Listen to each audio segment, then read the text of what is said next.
آموزش کیک جذاب تولد، اونم با فیلینگ خوشمزه انبه شکلات. برای ابتدا انبه‌مون رو پوست میکنیم. من چون انبه تازه نداشتم انبه فریزری استفاده کردم. انقدر اینجا دستم یخ کرده بود دیگه به کارم ادامه دادم. کاملا پوست میکنیم و قطعات منظم نامنظم هر جوری که دوست داشتین خورد و خاکشی رو تیکه تیکش میکنیم. انبار خورد شده رو میریزین داخل خورد کن یا میکسرتون، درشو میذارید و کاملا پوره میکنید. باید حسابی پوره بشه و حالت به این شکل در بیاد. حالا میریم سراغ خاممون. خامه قنادی و پنیر خامه‌ای نصف نصف میذاریم کاملا فرم بگیره. کیک پایه شکلاتیمون رو با سس انبه مرطوب میکنیم، کاملا مرطوب بشه که قشنگ اون عطر انبه بهش بره. خامه قنادی که فرم دادیم و روش پایپ میکنیم و کاملا صافش میکنیم. دور تا دور خاممون رو یه لاین از خامه دیوار کشی میکنیم، وسطش سس شکلاتی و روی سس شکلاتی اون پوره انبه‌مون رو اضافه میکنیم.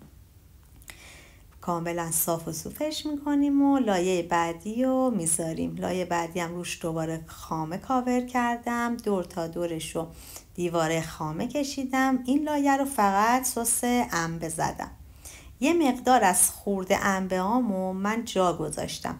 روی این پوره انبه خورده ها رو میریزیم و کاملا پخشش میکنیم. خیلی جذابه این فیلینگ، خیلی جذابه.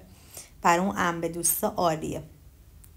لایه آخر رو میذاریم و میریم برای خامه کشی نهایی. دور تا دور کیک رو کاملا خامه سفید کاور میکنیم. هیچ جاش نباید بدون خامه باشه که قشنگ سفیدی کامل بگیره دور تا دور کیکو و اصلا جایش رنگ کیک پایمون مشخص نشه. کاملا خامه کشی میکنیم، صاف میکنیم و یه مقدار خامه و من رنگ زرد کردم دور تا دورش به این شکل پایپ کردم برای حالا اینکه چون انبه زرده کیکمون زرده و یه مقدار پایینای خامه رو با پالت صاف کردم و دوباره یه مقدار خامه سبز رنگم برداشتم و دور این زردا رو به این شکل پایپ کردم.